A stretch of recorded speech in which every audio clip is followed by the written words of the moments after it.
Bueno, estamos en el entendido de que la literatura no es una ciencia, sino que exige conocimientos científicos, para hacer posibles ciertas interpretaciones. Claro, me refiero a la literatura como arte y el arte en general. Ahora, lo que sí es ciencia es la teoría literaria, la disciplina científica, filosófica, humanística que estudia la literatura, que está centrada en la comprensión de los textos literarios, en sus estructuras, funciones, significados y que para ello utiliza métodos de análisis muy específicos, pues con el fin de objetivar formalmente, ¿no?, los conceptos, esos materiales literarios que usan los autores y las autoras. Y bueno, pues alguien que pretende objetivar su aproximación a la obra usando la teoría y la crítica literaria para validar o sostener sus interpretaciones, pues entre más, mire, sobre todo si se trata de una novela realista naturalista, pues debe poseer conocimientos de psicoanálisis o de psicología, incluso de medicina, ¿no? Para simplificar un poco la cuestión de la interpretación. Y aquí me voy a centrar en primer término en la psicología y en segundo lugar en la medicina. Y con esta intención ingresaremos en la segunda parte de Crimen y Castigo de Fyodor Dostoyevsky, que está dividida en 7 capítulos. Bueno, mire, después del crimen, Raskolnikov a la mañana siguiente, después de haber pasado una noche terrible, una especie como de agotamiento neurótico, pues ha quedado dormido, inconsciente. Yo diría que más que dormido, inconsciente, como que despierta y de repente lo recuerda todo. Es como si el mundo onírico lo expulsara, lo exiliara, ¿no?, al mundo, pues donde se corona y opera la supremacía de la realidad, y para Raskolnikov esto es horroroso. Y ante las operaciones de la realidad, Raskolnikov pues va a padecer episodios muy recurrentes de locura. Yo no estaría tan segura de usar la palabra locura. Quisiera también como pretender que esta palabra esté más relacionada con desajustes. Es como si se desajustara, ¿no?, Raskolnikov con la supramaquinaria operatoria de la realidad, un personaje desajustado. Y esos desajustes superan la individualidad, es decir, va más allá de lo que el individuo pueda hacer o resistir frente a esta supramaquinaria, ¿no?, de la realidad. Entonces lo que vemos quizá es una incompatibilidad, una inadaptación racional y psicológica, y en cierto modo también física, por supuesto, porque hay una impotencia en Raskolnikov a la hora de enfrentarse a las posibles consecuencias de su crimen, de sus 2 crímenes, y una de esas primeras consecuencias es que no le es posible llevar a cabo acciones que son compatibles con la realidad. Lo miramos a Raskolnikov con miedo, con ansiedad, con angustia, y bueno, y cómo no, porque ha cometido 2 crímenes, uno deseado, casi planeado, porque no terminó de planearlo, y eso también le va a generar después esta terrible angustia, y el otro circunstancial. Entonces, imagínese todo el peso, ¿no?, de lo emocional que ha caído en él. Pues estas emociones, decíamos, miedo, ansiedad, angustia, pues son emociones muy fuertes que están relacionadas con los procesos de percepción y de adaptación a la realidad, es decir, cómo miro ahora la realidad después de haber cometido 2 crímenes y un robo, y por otro lado, cómo me voy a adaptar a la nueva realidad después de cometer esos crímenes, cómo voy a controlar las consecuencias psicológicas. Y el estado psicológico de Raskolnikov lo desborda sin duda, lo excede, como que Raskolnikov se convierte en un gran infeliz, ¿no? Ahora, es extraordinario cómo Dostoyevsky usa y describe el miedo, la angustia, la ansiedad en su obra y cómo las sitúa en el proceso narrativo, pero mire, casi teatralizado. porque el protagonista en esta segunda parte está situado por el narrador en el centro de un punto absolutamente psicológico. Raskolnikov y médico, ¿no? Y Raskolnikov es un compadeciente de sus propias acciones y está clarísimo que también es compadeciente de su mente. Y vemos que la narrativa de Dostoyevsky va a usar estas estrategias que apelan a la psicología, porque le es necesario que los lectores sepamos de qué estamos hablando cuando detectamos en Raskolnikov la angustia, el miedo, la ansiedad, que son uno de los puntos fundamentales para interpretar la segunda parte de Crimen y Castigo. Pues porque esto determina la configuración física y psicológica del protagonista, que en esta segunda parte dijimos es el punto más importante, la columna vertebral es lo que va a conducir, ¿no?, hacia las partes que siguen, pero también de lo que procede de la primera parte. Bueno, la ansiedad. Y esto lo mira cualquier lector o lectora, ¿no? La ansiedad desencadena acciones preventivas a partir de percepciones amenazantes, es decir, la ansiedad es prevenir el desenlace que lo apunta como culpable. Y, por ejemplo, Raskolnikov se confiesa culpable ante uno de los inspectores de policía, se anticipa a la mente del policía, pues para que el inspector no lo crea culpable. Ahora, la ansiedad de Raskolnikov es tan intensa que está potenciada por un sesgo interpretativo. Este concepto me encanta, de sesgo interpretativo, porque Raskolnikov todo el tiempo está interpretando a la realidad, pues de acuerdo a sus emociones, a estas tres emociones tremendas que está viviendo en este momento. Y lo que quiero decir con sesgo interpretativo, pues es que para él, mire, todito es amenazante, si estamos hablando de la angustia. Y ahorita recordé que alguna vez leí, creo que en alguna glosa de los mitos griegos de Robert Graves, que la consulta a los oráculos, no sé, al oráculo de Apolo o de Delfos por parte de estos grandes héroes épicos o trágicos, es el primer signo de ansiedad registrado en la literatura. También recuerdo que Robert Graves hablaba de la lectura del vuelo de las aves que hacían los tiranos o reyes en la mitología romana, o la lectura de las vísceras, ¿no?, buscando mensajes para interpretar las amenazas del futuro o cómo detenerlas. Y en este caso, el sesgo interpretativo de Raskolnikov evidentemente es negativo. Y bueno, nada más que no terminé de explicar esta idea de los oráculos, porque obviamente, como todo es amenazante, y además como todo Raskolnikov lo va a interpretar de una manera negativa, pues eso que eran las amenazas es lo que dice Robert Graves, ese sentir las amenazas es lo que Robert Graves dice que por eso los héroes trágicos y épicos consultaban el oráculo. Y aquí vemos que Raskolnikov mira todo como signos explícitos, evidentes, pues de que lo van a detener, de que todo el mundo sabe ya que él ha cometido estos crímenes. Y la ansiedad de Raskolnikov además lo transforma pues en un ser, en un hombre hipervigilante. Está atento a todo tipo de percepciones, de estímulos, de señales, y pues esto desencadena su introversión, su misantropía, es decir, evita tener contacto con la gente y también desata, mire, contradictoriamente, pues actitudes morbosas, como regresar al lugar del crimen. Él trata de hablar del crimen y esto está fuera de toda racionalidad porque es el criminal y que se interesa por el interés, y valga aquí la redundancia, que los demás tienen acerca del crimen. Es decir, al criminal le interesa el interés que puede generar en los demás el crimen que ha cometido. ¡Qué barbaridad!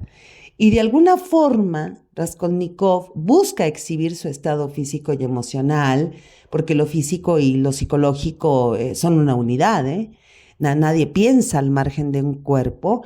El cuerpo siente las reacciones psicológicas y esto lo sabemos con muchísima precisión desde el siglo IV antes de nuestra era, pues gracias al tratado titulado Sobre el alma que escribió Aristóteles, donde expone su teoría hilemórfica, Y ahí Aristóteles propone que el alma y el cuerpo son una unidad inseparable, esto es lo contrario a Platón. Y le quiere decir materia, es decir, el cuerpo físico, y mórfica es la forma, el alma o la psique. Y decíamos, esto es totalmente contrario al platonismo. Y la psique de Raskolnikov, y por tanto el cuerpo también, pues tiende a percibir y a sentir todo como una experiencia desagradable. Solo manifiesta empatía por aquellos que sufren, por los pobres. Los burgueses le dan náusea, los progresistas, los judíos, los alemanes. Una especie de repulsión que en la obra pues se va a amalgamar con una manifestación psíquica y social. Vemos en Raskolnikov una neurosis que se coagula de lo externo a lo interno, es decir, qué horror el mundo, y esto lo lleva a su ser interno, a su psique, a su alma, y después lo expulsa de sí mismo, pero no lo expulsa en un sentido de sacarlo para curarse o de sacarlo para liberarse, sino de sacarlo para expresarlo, para escupirle al mundo toda esta neurosis, ¿no? Y esto ya lo dijimos antes, pues va a estimular la introversión en su extremo, es decir, la misantropía, el repudio al contacto con los demás. Y miren cómo toda la segunda parte y sus 7 capítulos exponen el comportamiento irracional y absurdo de Raskolnikov, un ser, como ya se dijo, pues incompatible con la realidad, incapaz de asumir las consecuencias de los crímenes que ha cometido. Ahora, también hay que tomar en cuenta que en cada inicio de las 6 partes que componen Crimen y Castigo están las claves de los capítulos congregados en cada parte.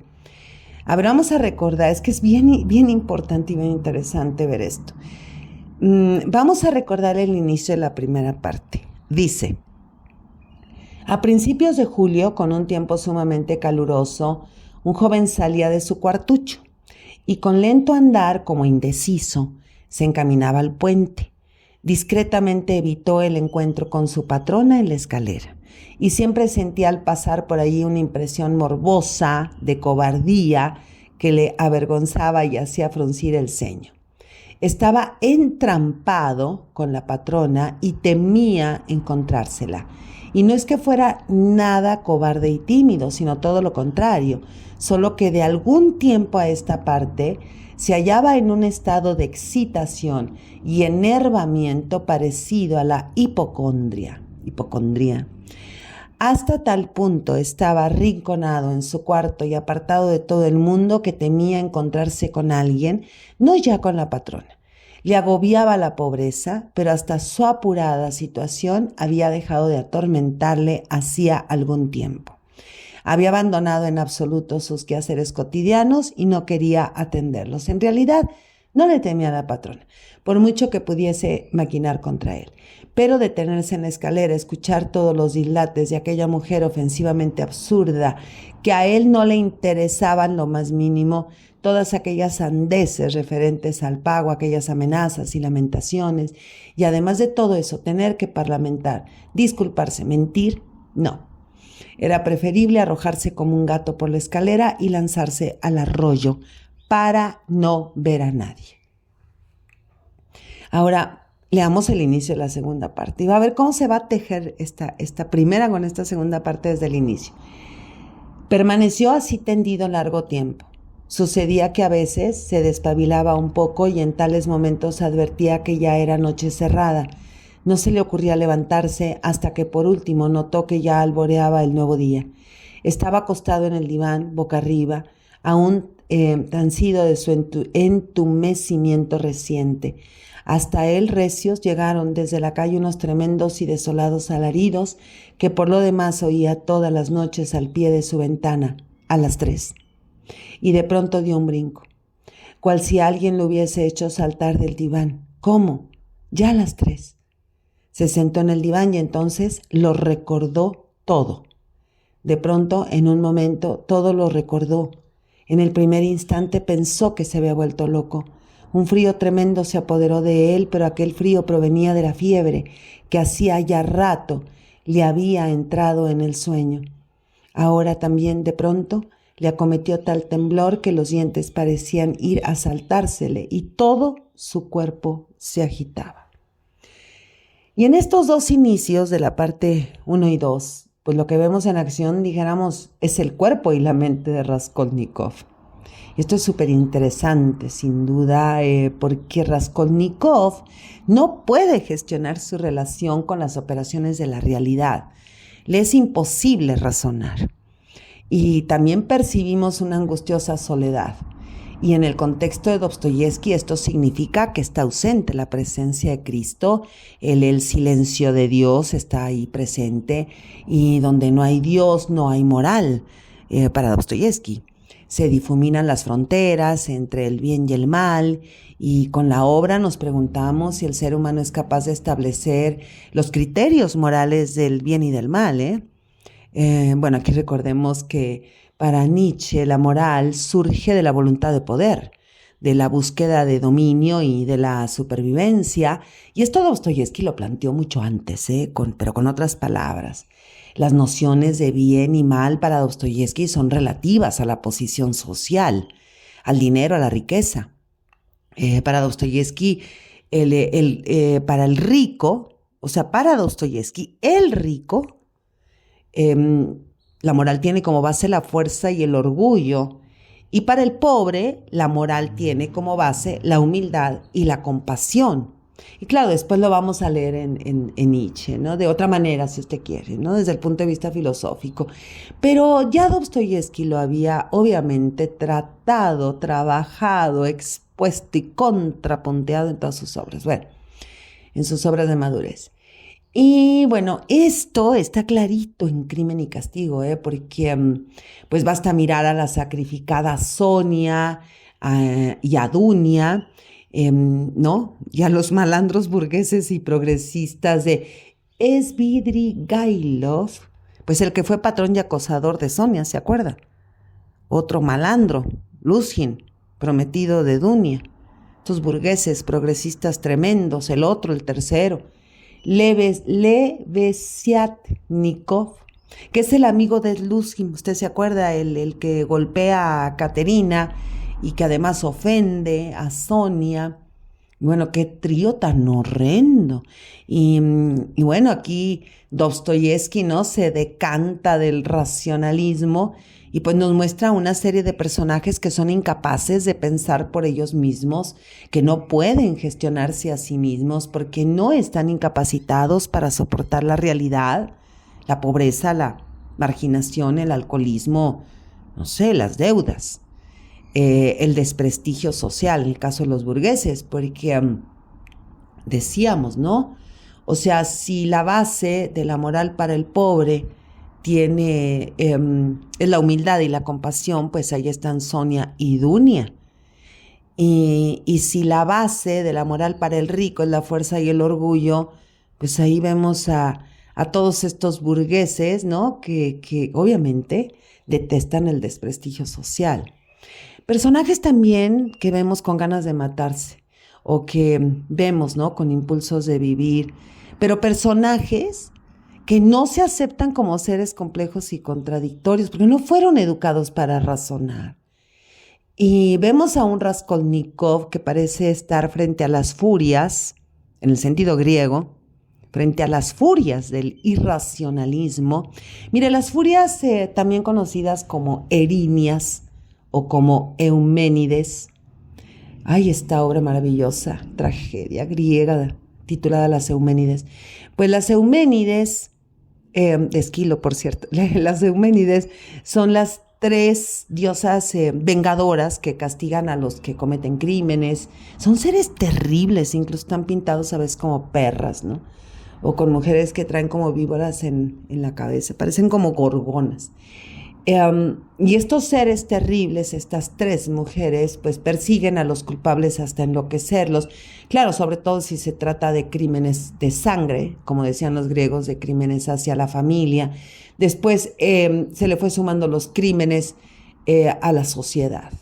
Y bueno, y díganme usted si esto no es totalmente en el sentido de estar, ¿no?, frente a la furia de la irracionalidad. Y uno de los ejemplos o dos de los ejemplos de la furia, de la irracionalidad, pues son obviamente los aparatos de tortura para que los herejes confesaran, ¿no? O las cámaras de gas del nazismo. Estas son las furias, ¿no? La fuerza, dijéramos, no las furias griegas, sino la fuerza de la irracionalidad, pues son incompatibles con la razón y con la supuesta moralidad que habita en el mundo, que eso no es cierto. Bueno, y Raskolnikov está consciente y es racional. Es racional de que no posee, fíjese, es racional paradójicamente de que no posee facultades racionales.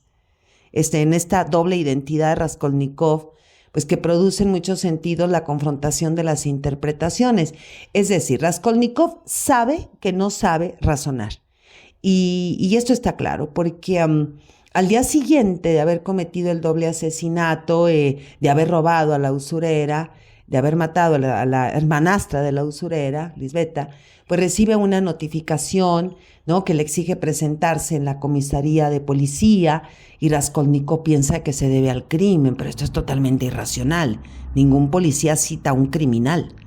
Los policías van por el criminal, lo persiguen, lo cazan como presa, como animal, y eso es imposible, o sea, que sea la notificación, la citación, que esté relacionada con el crimen, pues porque solo ha transcurrido una noche después del crimen, y esto es lo que he llamado el sesgo interpretativo. Bueno, no yo, sino que en el sentido de que aquí está el sesgo interpretativo, porque Raskolnikov interpreta que lo han descubierto, y sabemos que eso es racionalmente imposible. Y bueno, quiero reiterar que toda esta segunda parte está centrada en la exposición de las tesis de Dostoyevsky en torno a la irracionalidad y por tanto a las patologías físicas y mentales que desatan a su vez la irracionalidad. Y esta parte del sesgo, ¿no?, este concepto de sesgo interpretativo, que es muy importante porque es un concepto que va a usar la hermenéutica y que vamos a usar también muchísimo a la hora de la interpretación de los textos para tratar de evitar precisamente el sesgo. Entonces, bueno, lo que vemos en esas patologías físicas y mentales, ¿no?, decíamos que van a desatar la irracionalidad, pero también al contrario, el miedo, la angustia, la ansiedad, la neurosis, la fiebre, el delirio, la debilidad, la monomanía, la misantropía. Entre más, pues vemos a Raskolnikov desorientado, enfermo, perturbado, y esa notificación de la policía pues no tiene nada que ver con el crimen. Es porque la patrona de la pensión lo ha denunciado por no pagar la renta. Pero qué bárbaro, Dostoyevsky. Mire, lleva a un criminal a la comisaría al día siguiente de su doble crimen y del robo por no pagar la renta. Es que es tremendo el absurdo al que nos expone Dostoyevsky. Es casi una carcajada. Es una burla patética y morbosa. Pues porque además recuerde que esta cuestión de la notificación promueve la teatralidad de los calcetines. Bueno, que ya no sabe uno si reírse o qué hacer con esto de los calcetines. Porque observamos que el protagonista, ¿no?, está en este deplorable estado físico, y Raskolnikov dice, fíjese, aquí le titubeé porque quería ir de inmediato a la cita, pero me detuve pensando en toda esta teatralidad de los calcetines, teatro del calcetín. Dice Raskolnikov: yo no tengo ningún asunto pendiente con la policía y además, ¿por qué ha de ser hoy? O sea, es el criminal, es el asesino, y mire lo que se pregunta: ¿por qué ha de ser hoy? Pensó con una incertidumbre dolorosa: Señor, sea cuanto antes. Sintió impulsos de postrarse de hinojos y rezar, pero se echó a reír enseguida, no del rezo, sino de sí mismo. Empezó a vestirse a prisa. Si me cogen, que me cojan, me es igual. Tengo que ponerme ese calcetín, pensó de repente. Lo ensuciaré más todavía con polvo y desaparecerán todos los indicios. Pero no bien se lo hubo calzado, esto lo dice el narrador, cuando volvió enseguida a quitárselo. Poseído de una repugnancia y susto, se lo quitó, pero percatándose de que no tenía otro, fue y volvió a ponérselo. ¿Me va siguiendo usted? O sea, ¿qué está pasando aquí? Qué absurdo, qué teatro es este. Y otra vez se echó a reír. Todo esto es convenido o relativo, todo es pura fórmula. Pensó un momento, dice el narrador acerca de Raskolnikov. Fue tan solo una idea brevísima y todo el cuerpo le temblaba. Dice ahora Raskolnikov, sí me lo tengo que poner. Todo ha de parar en eso. Y uno dice, ¿cómo? ¿En ponerse el calcetín? Se pregunta uno. Pero aquella risa suya, dice el narrador, se trocó enseguida en desolación. No tengo fuerzas, se dijo. Los pies le temblequeaban de miedo, murmuró para sí. La cabeza le daba vueltas y le dolía de fiebre. Eso es una treta. Quieren cogerme mediante un ardid y luego convencerme de todo por sorpresa. Continuó diciéndose en tanto se dirigía a la escalera. Lástima que esté con fiebre. Puedo incurrir en cualquier necedad. Mire, este contrapunto, esta narración pendular entre la risa, el miedo, entre quitarse y ponerse el calcetín, entre rezar y morirse de risa y no hacerlo y sí hacerlo, y toda esta situación es extraordinaria. Es que Dostoyevsky es tremendo, es genial. Mire cómo muestra la profundidad de la psique y las operaciones teatrales de la realidad. Y en este teatro pues va a aparecer la figura del médico. Qué cosa más maravillosa. Aparece esta figura y me refiero a Zosimov, el médico amigo de Razumijin. Mire, recuerde que aquí nos estamos moviendo pendularmente entre lo psíquico y lo físico, y esto pues es medular de la segunda parte. La cuestión primera pues es la singularidad de la presencia de los médicos en la literatura. A mí me encanta esta presencia porque es un personaje muy importante en la novela realista naturalista. Casi podríamos decir que la novela del siglo XIX es imposible sin los médicos. No es un personaje vinculado a la ciencia, a la racionalidad, a la certeza, a la verdad. Y en la literatura el médico pues no parece médico, más bien parece más interlocutor que curador. Es una escucha del paciente. Incluso los médicos literarios se vinculan emocionalmente a los pacientes. Pues vemos más esta figura en un sentido psíquico que clínico. No son médicos que curan, pero saben escuchar muy bien. Y los médicos en la literatura hay que interpretarlos literariamente, no científicamente, obviamente, porque, a ver, los médicos literarios presentan más una actitud filosófica que científica, pero además hay que tomar en cuenta que los escritores y las escritoras pues no sabemos acerca de medicina, ¿no? Y esto también tiene mucho que ver en cómo se va a configurar el personaje del médico. Pues es como, los vemos como si el paciente, como si el enfermo tratara de ver en el médico literario, el médico como personaje, pues alguien con quien dialogar sobre la vida, los males de la vida. No me refiero aquí a la psique, sino a que decíamos, ¿no? Los literatos pues miran a la medicina como una ciencia humana, la medicina cercana a la filosofía, no a la ciencia dura. Y esto es totalmente racional porque los literatos, pues decíamos, no sabemos de medicina. Los literatos se informan lo mínimo, ¿no?, que se requiere para construir un personaje literario. Y estos médicos los vemos como dialogantes socráticos, como amigos que van acompañando al personaje enfermo. Y en muchos casos, como los personajes médicos de Chekhov, pues con gestos muy cristianos, es decir, le toman la mano al enfermo, lo consuelan, si acaso le hacen una sangría, pero lo van acompañando en la agonía. Y es una maravilla porque en el médico en la literatura es una versión muy humanista, ¿eh? Es un médico idealizado. Entonces vemos cómo Zosímov, el médico amigo de Razumíjin, y Razumíjin, este amigo protector, muy paternalista, por cierto, del huérfano de padre Raskolnikov. Entonces miramos a Zosímov, ¿no?, que cumple más una función filosófica que como médico en la novela de Crimen y Castigo. Vemos a Raskolnikov, que pues ha pasado 4 o 5 días prácticamente sin haber comido, pues en un estado casi de inconsciencia, de delirio. Por ahí decimos, bueno, escucha voces, ¿no? Y ahí está, ¿no? En el texto, pues está ya delirando. No sabemos si de hambre, de sed, de fiebre, de toda esta cuestión psíquica que también es física, y cuanto más o menos se va y regresa, ¿no?, la conciencia en Raskolnikov, pues Razumíjin y su amigo, el médico Zosímov, están en su cuarto y ellos están hablando frente a Raskolnikov, que está como en un estado de duermevela, ahí metidos los 3 en el cuarto. Después llegará la cocinera.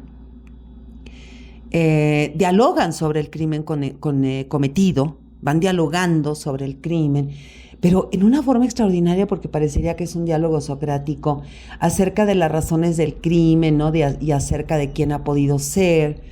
Bueno, entonces mire usted el contrapunto. A ver, el asesino es precisamente el enfermo que tratan de cuidar y de reanimar. ¿Qué cosa? Y para colmo, más absurdo es el que con su conversación están incrementando la ansiedad del enfermo, o sea que lo están enfermando más. Y pues esto va a provocar, ¿no?, que los malestares de Raskolnikov se acrecienten. O sea, va a enloquecer más, se va a enfermar más de estar escuchando aquella conversación. Pues veamos cómo presenta el narrador a Zosímov. Es muy interesante la presentación de los personajes por parte del narrador en la novela de Crimen y Castigo. Estamos en el capítulo 4 de la segunda parte, que dice: Zosímov era un hombre alto y gordo, con una cara llena y descolorida, esmeradamente afeitado, con el pelo rubio, muy claro y todo en punta, con lentes y una gran sortija de oro en uno de sus dedos, amorcillados de puro gordos.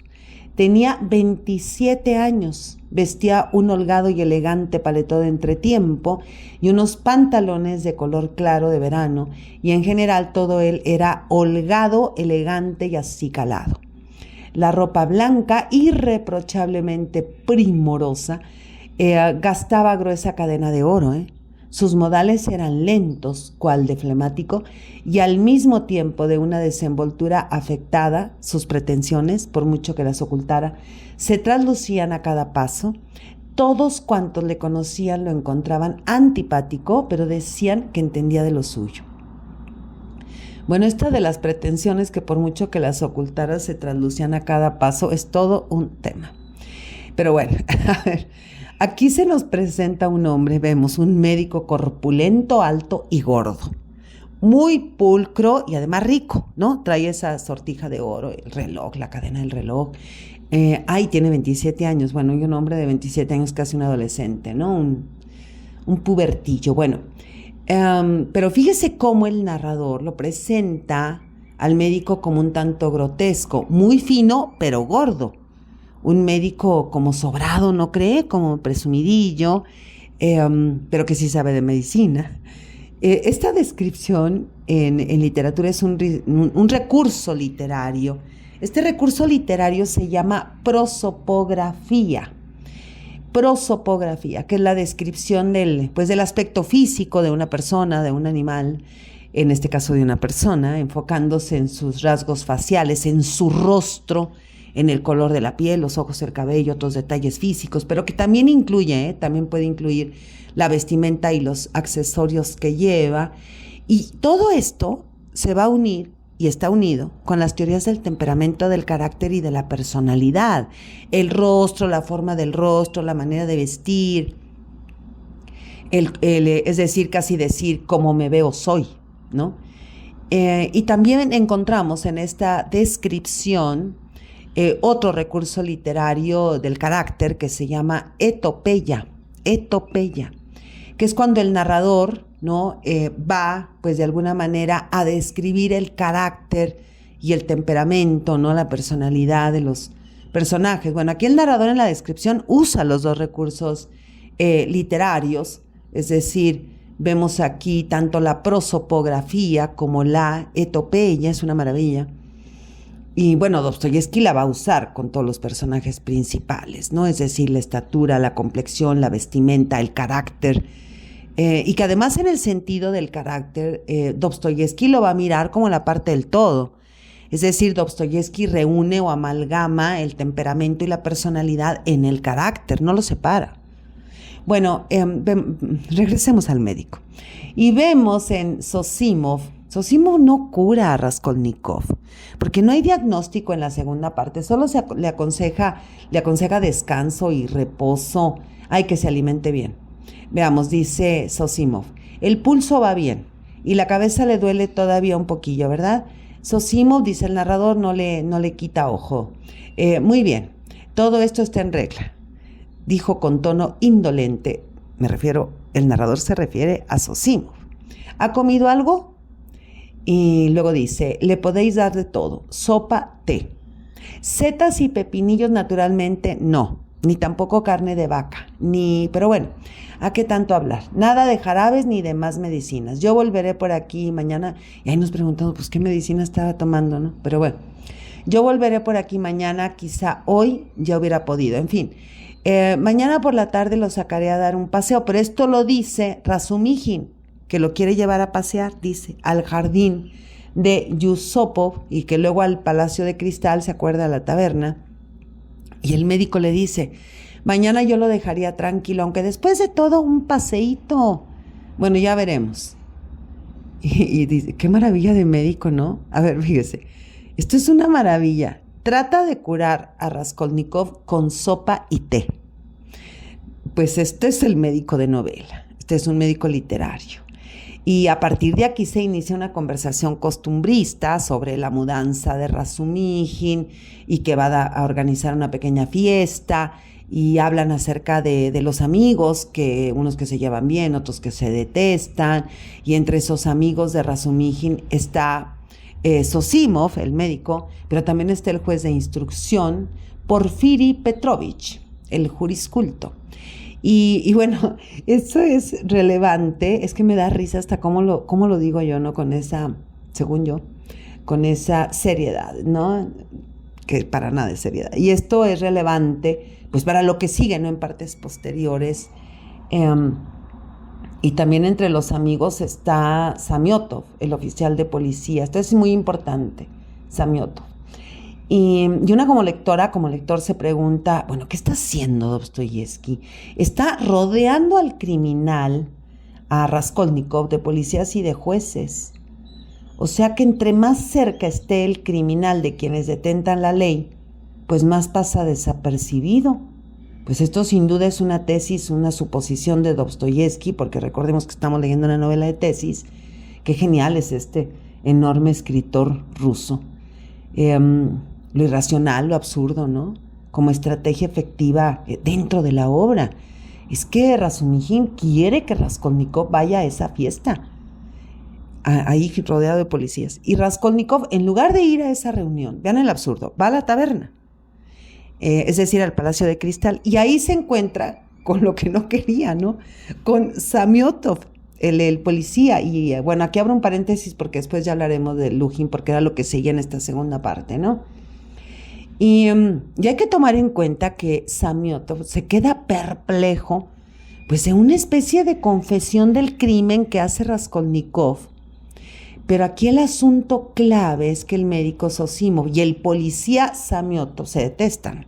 O sea que el médico no podría dar fe del estado de salud físico de Raskolnikov, no podría ser perito, ¿no? De salud física o mental, pues porque el médico mira por debajo del hombro mira por debajo del hombro a los policías. Bueno, pero antes es también relevante la historia de Razumijin, que le va a contar al médico Zosimov. Me refiero a la historia del pintor que supuestamente está implicado en el crimen. Y bueno, esta historia es interpolada, es decir, está incluida dentro la historia del pintor, de por qué está inmiscuida en el crimen, dentro de la historia principal, está dentro, no a la manera, decimos, como de una matroshka. Y mientras hablan del crimen, dice en la obra, Raskolnikov se volvió de cara a la pared, donde en el sucio empapelado amarillo con florecillas blancas eligió una de estas últimas, bastante mal dibujada, toda acribillada de rayitas oscuras, y se puso a contemplarla. ¿Cuántas hojitas tendría? ¿Cuántos picos en las hojas y cuántas rayitas? Sentía que se le entumecían manos y pies, cual si se le paralizasen. Pero no hacía por cambiar de postura y seguía con la vista tercamente fija en la florecilla. A ver, esto es impresionante, porque están el médico y el ex estudiante de Derecho, los dos amigos, y además la cocinera, hablando de que han implicado a un pintor, en el crimen que cometió Raskolnikov, el asesino. Y el asesino se está preguntando acerca de las hojitas de las florecitas del papel tapiz. ¿Se da cuenta? ¿Qué contrapunto tan extraordinario ha ideado Dostoyevski? ¿Por qué hace esto Raskolnikov? O sea, mira el empapelado de la pared, porque le están llenando la cabeza de ansiedad quienes lo quieren curar y cuidar. Lo están saturando de informaciones amenazantes y Raskolnikov se evade, pues ante el diálogo y las hipótesis y los razonamientos entre Razumijin y el médico Zosimov, quienes además, sin saberlo, pues han logrado esclarecer el proceso de los asesinatos, y entre los dos construyen el contrapunto perfecto de una argumentación socrática. Pero mire, esta conversación es aparente como conversación, como diálogo, porque en realidad es un monólogo de la racionalidad, pero a dos voces.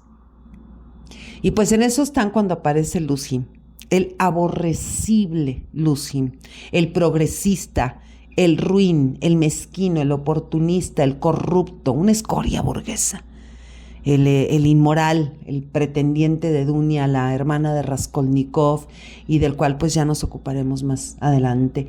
Y claro, Dostoyevski va a usar a este personaje, me refiero a Luzhin, como contrapunto de Raskolnikov. O sea que el hombre que está observando las florecitas porque trata de evadirse de toda esa angustia va a ser el contrapunto de un hombre egoísta y materialista que es Luzhin, y que será confrontado por Raskolnikov, el hombre que se debate con sus propias ideas y dilemas morales. Ya veremos qué sucede en este encontronas, en este combate, y sin duda Dostoyevski nos desbordará y nos cuestionará y nos pondrá en un dilema. Y para eso leemos, ¿no? Para pensar, para comprender, para reflexionar, para imaginar, para ponernos en crisis. Soy Margarita Díaz de León, Literatura en Espiral.